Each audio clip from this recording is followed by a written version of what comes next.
Welcome to the Mercury Center Stage podcast, where we get to know individuals on stage and those behind the scenes. Thanks for joining us. I am Brian Ritter. I am the Executive Director of the Mercury Chamber Orchestra.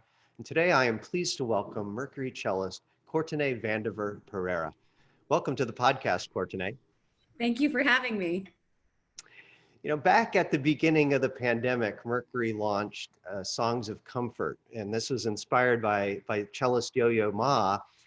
And you submitted a very special arrangement of the song Dream a Little Dream. You played all three parts of the song, all filmed separately. And I just thought this was so well done. Hundreds and hundreds of people have viewed this. And I just thought it captured you so beautifully. I wonder if you could talk a little bit about that song and that experience of putting that together. Absolutely. Well, we got emailed and we were given the brief, and you had an option of picking anything from Baroque even to pop. And it was just something that you wanted to give to the world. And so I started to think about different pieces. And the more I thought about it, it just came to a simple song of Dream a Little Dream. And I always loved the Mamas and the Papas version. And so obviously missing people during this time, I thought, well, I could just turn myself into a cello choir and I could do it that way, even though I've technically been baptized in technology. So I did not realize what I was getting myself into during that time of what it would mean to do 3 videos, 3 tracks, and then obviously editing, putting it all together. But I just, during these times of, crisis and trauma, I think I prefer just simple things and things that are filled with hope. And so I think during this time, one thing that's helped me is just to remember, even the lyrics of the song, you're just dreaming, something, dreaming, hoping, something for the future to keep you going. Oh, it's so beautiful and so well done. I wanted to ask you, when did you first start playing with Mercury?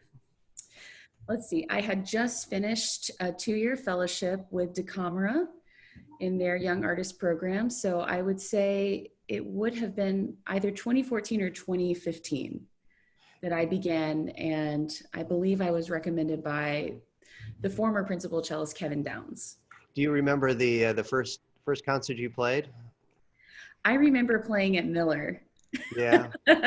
So that's typically the season start. I remember we played Bach, we played Vivaldi, and it was just great. I mean, looking out, there's something also really wonderful about playing outside and at night, and you saw just so many people. Everyone was having a great time. The music was amazing. And yeah, it was just a really cool first concert for me.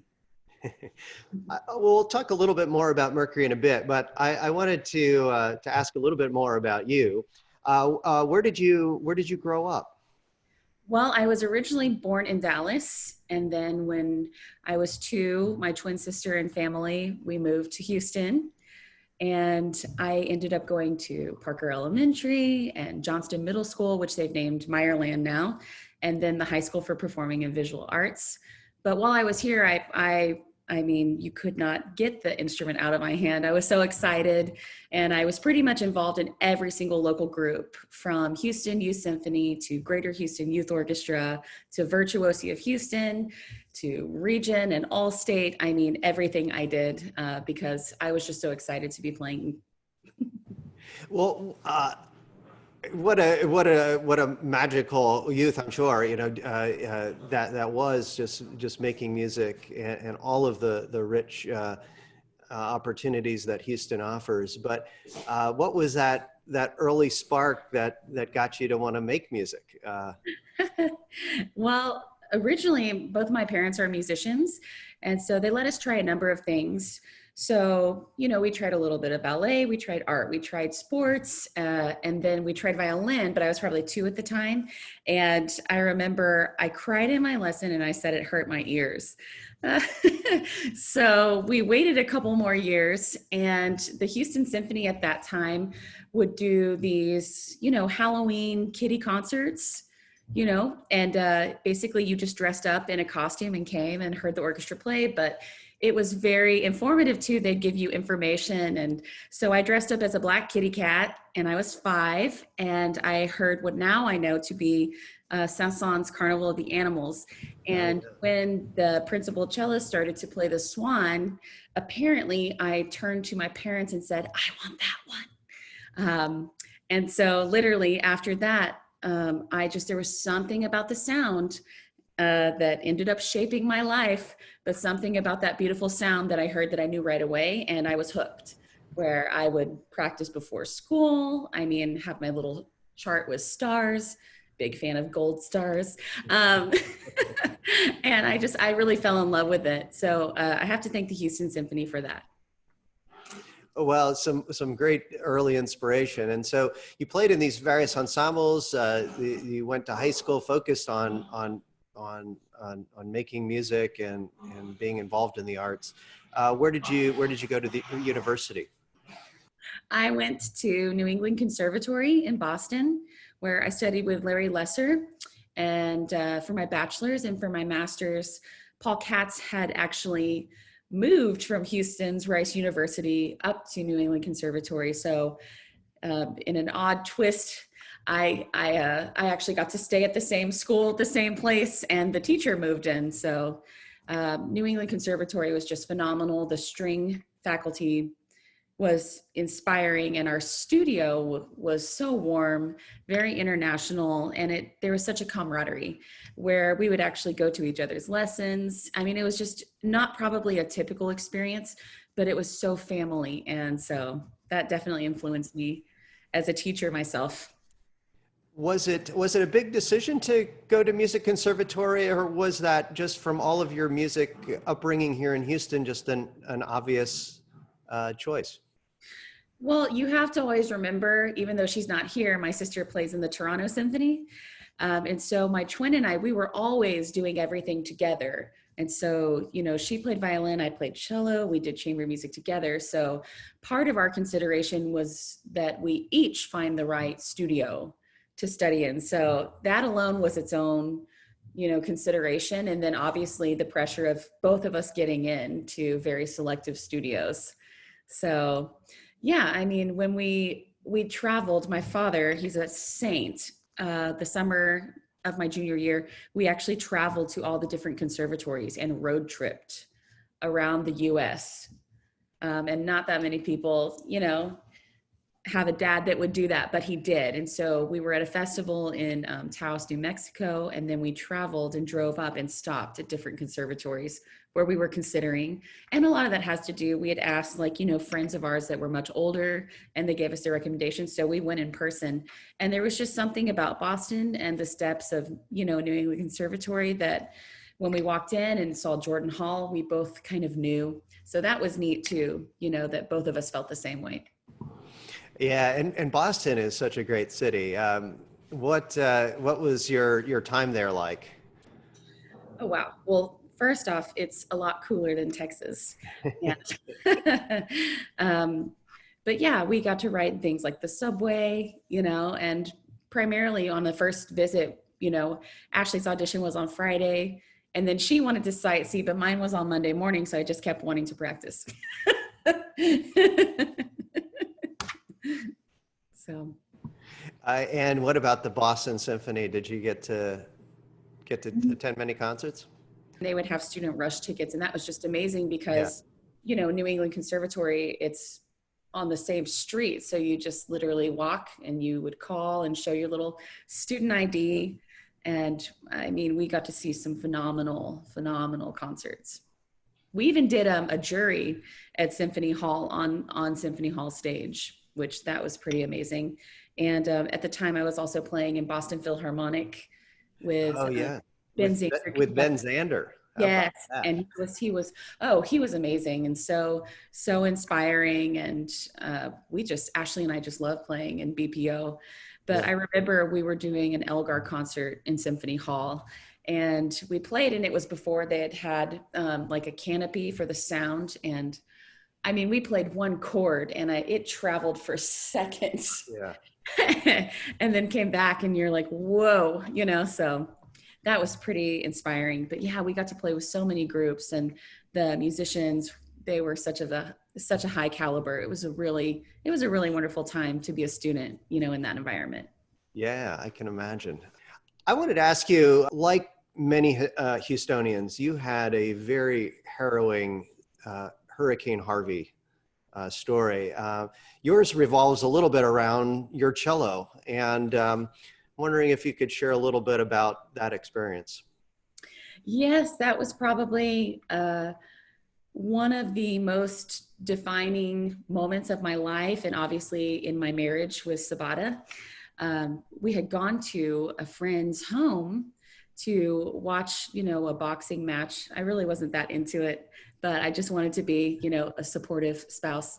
And it had started to rain. It didn't seem so bad. And then we opened the door, and somehow there was so much water that had collected and filled up.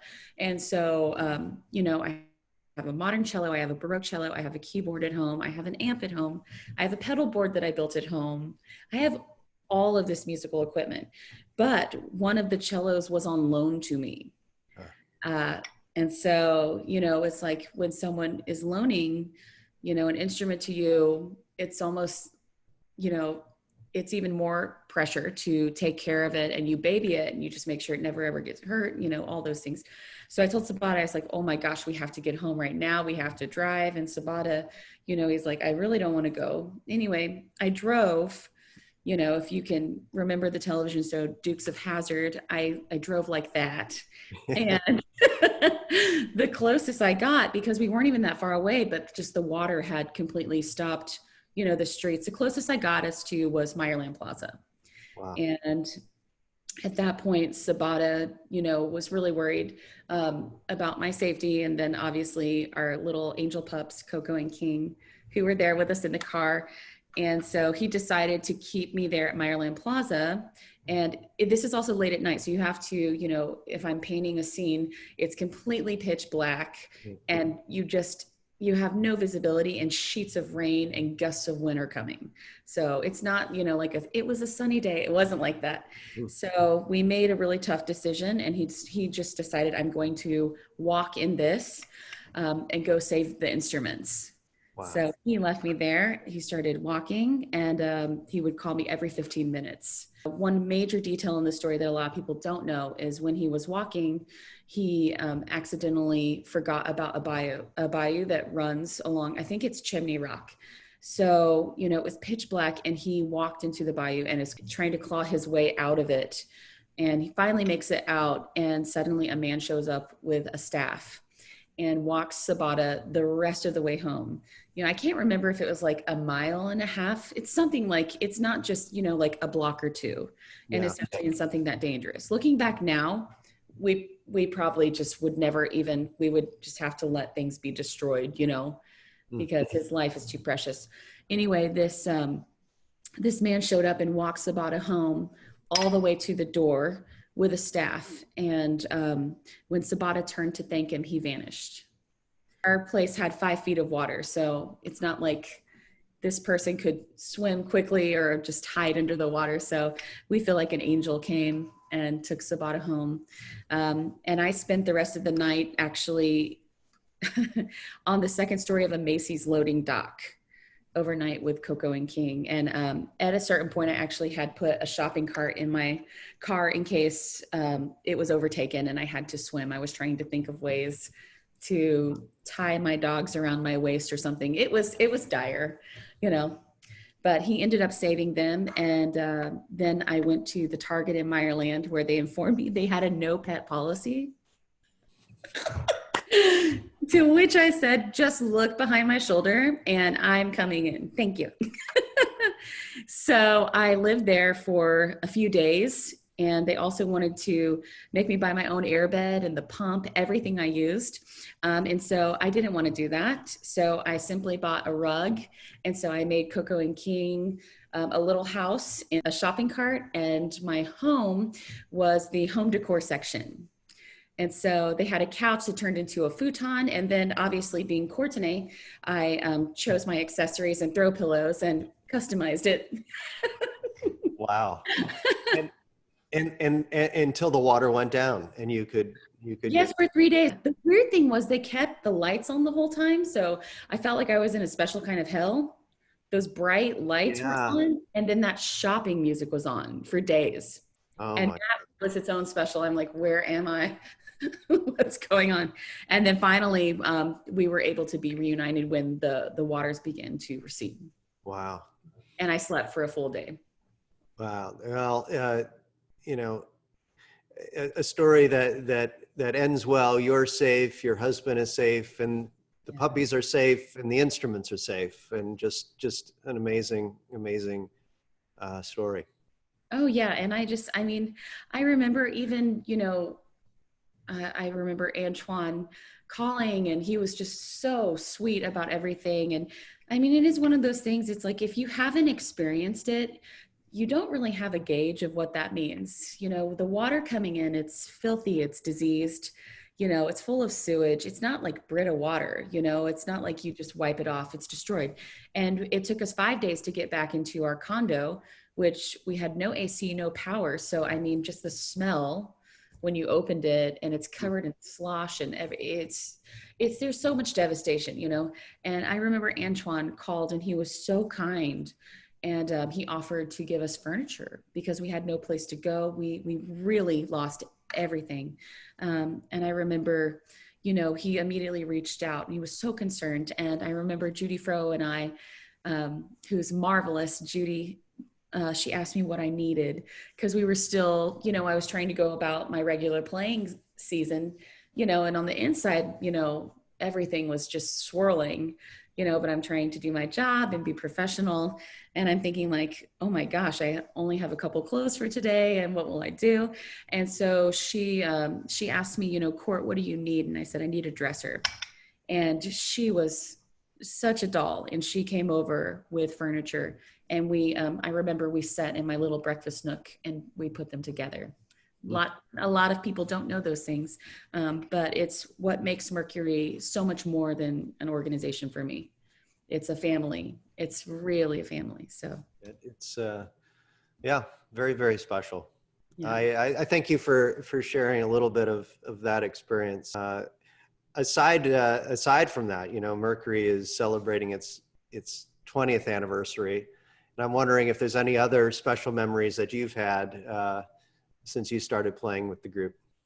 Oh gosh, a number there. I mean, music is so inspiring to me, and I'm someone that definitely wears my heart on my sleeve. There have been times, when we've been playing, there was, even experiencing, our concerts, our neighborhood series in the Museum of Fine Arts, Houston. And I remember we were doing Mendelssohn Octet at the time, and just looking around at the artwork, and it's so inspiring, and just these moments of beauty where you're like, oh my gosh, it's so amazing that I get to call this my life. Yeah.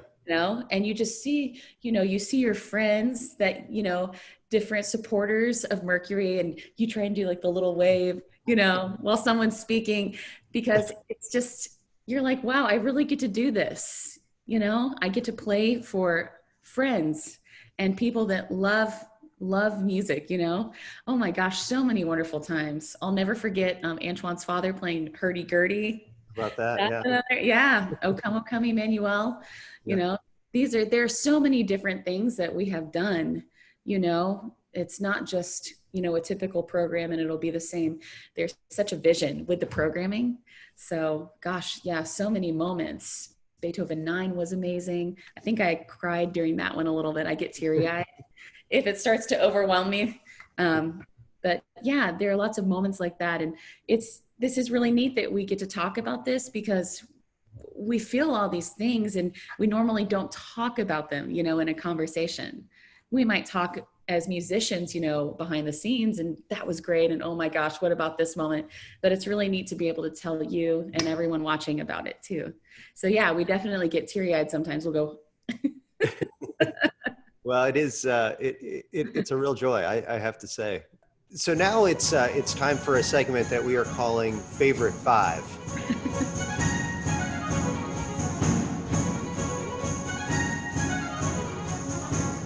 And I want to start off by asking, hey, what is your favorite book?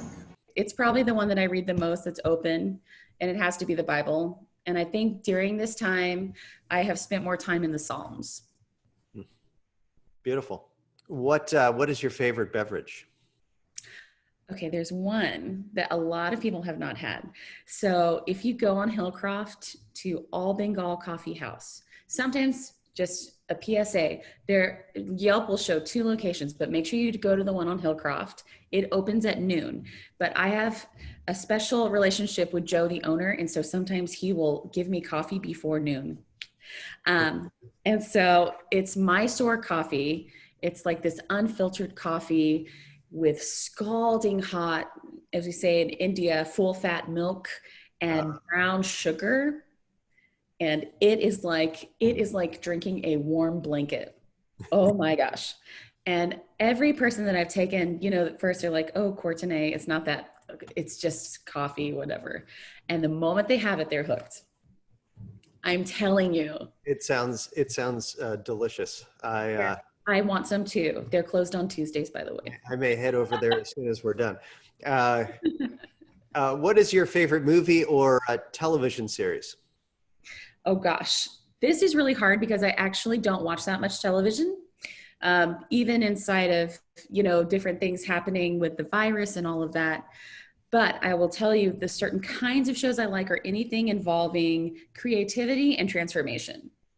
So any kind of like cooking, from like Zumbo's desserts, I don't know, it's on Netflix, to $1 Million Listing where they show staging. I like to see things like Big Flower Fight is another one.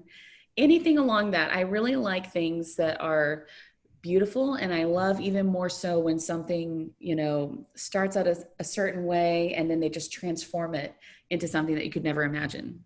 I always love watching that, and Sabata is a good sport about it. Hey, what is your favorite travel destination? Oh my gosh. I mean, that's a really hard question. I mean, I would say I have a dream travel destination that I would like to go to, which would be Iceland. Nice. And why Iceland? I found out that I have a Scandinavian ancestry. Yeah. And the funny part is that even before all these years, I've just always wanted to see the Northern Lights.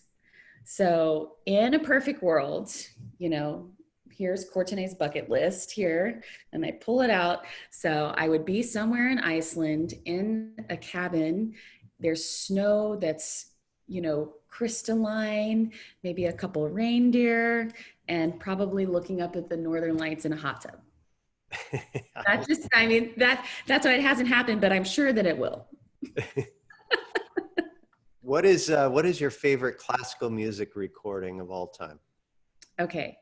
That's also one of my favorites. I don't have like the defining, this is the one. I don't have that because there are too many pieces of music, too many different genres, styles. I can't narrow it down to one, but one of my favorite is Strauss' Last 4 Songs with Elizabeth Schwarzkopf. So beautiful. Those are just... They're breathtaking. And a little secret about it is I like to listen to them when I'm flying. Oh. Every trip? Yes, primarily on takeoff. Okay. Well, it's the truth. There we go. There is our favorite 5. That was fun. Thanks, Courtenay, for your wonderful recommendations. Well, thank you. It's kind of fun to get asked about it. So, Courtenay, we started off by talking a little bit about songs of comfort, and you had submitted a beautiful song, Dream a Little Dream. But one of the things I love so much about it is I feel like that video captures so much you and your personality and what you bring on stage at every Mercury performance. And you have this wonderful yellow couch and very positive statements on the wall. I wonder if you could talk a little bit about that. I would love to talk about that. And we'll begin first by telling you the name of our couch. Her name is Marigold. Uh-huh. And we got her from a very cool, I think it's closing now near St. John the Divine, but it was like Mid and Mod, a fantastic store that has some really cool pieces. And that couch, or I shall say Marigold, came into our home after Hurricane Harvey.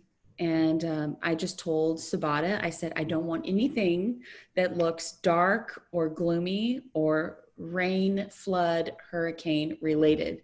So I need something that looks like the sun. And so literally, I mean, I wanted a yellow couch. And I'm not talking about a muted yellow. I wanted a full blown, the sun will come out yellow couch. But when I laid my eyes on little Marigold, both Sabat and I knew, we're like, you have a new home. So she came. And then Sabat and I, you know, because before our home, we had a really large home that we had done in like silver with a little bit of like chartreuse, but it was a little more bare, a little more cool kind of palettes. And so we went and we just got really positive, affirming artwork and messages that we wanted to look at that would inspire us inside of our home space. Little did we know, you know, when sheltering in place became a thing, you know, it's like, wow, we're really surrounded by great messages, you know? And so just little things on the wall to go with Marigold. So when I was going to make the video of Dream a Little Dream of Me for Songs of Comfort, that's the place that I wanted to shoot the video. And I remember I asked Antoine, I said, well, can Coco and King be in the video? Because honestly, when we're at home, they're always by my side. Only today, Sabata has Coco and King, so they're, you know, tucked away in another room. But typically, you know, they're going to be right there and they'll just sleep while I play. So it's really cute. But yes, that's how Marigold came to our home. In concluding our conversation today, I just wanted to ask you a little bit about what music has meant to you during this very unusual time. And if you could share what you've been experiencing. For me, music is always a connector and a bridge. And so when, you know, you get an email and you're saying, hey, we have this concept, we want to do something, I think music is tied to your message. So what my message always should carry is something of hope and something of beauty. And it doesn't matter, you know, which century it would have been written in, or even the circumstances surrounding it. Whatever I'm saying and whatever I'm conveying or talking through my cello, her name is Faithful. Whatever I'm saying, I want it to carry life and hope, because I feel like the world needs this more than ever. That's so beautiful. And I thank you so much for the conversation today. See you. Can't wait to see you in person, to see you back up on stage performing and there with all of your colleagues. And it'll happen before we know it, a little while off, but we can't wait to experience that joy very, very soon with you. So I know, and just to see everybody, and you know, at some point we'll be able to hug again, so that will be great. Absolutely. Thank you so much, Courtenay. Thank you for having me. Thank you for tuning in to the Mercury Center Stage podcast. We'd love to hear your feedback, and you can leave comments at the Mercury website. We'll be back again soon. Until then, keep listening to great music.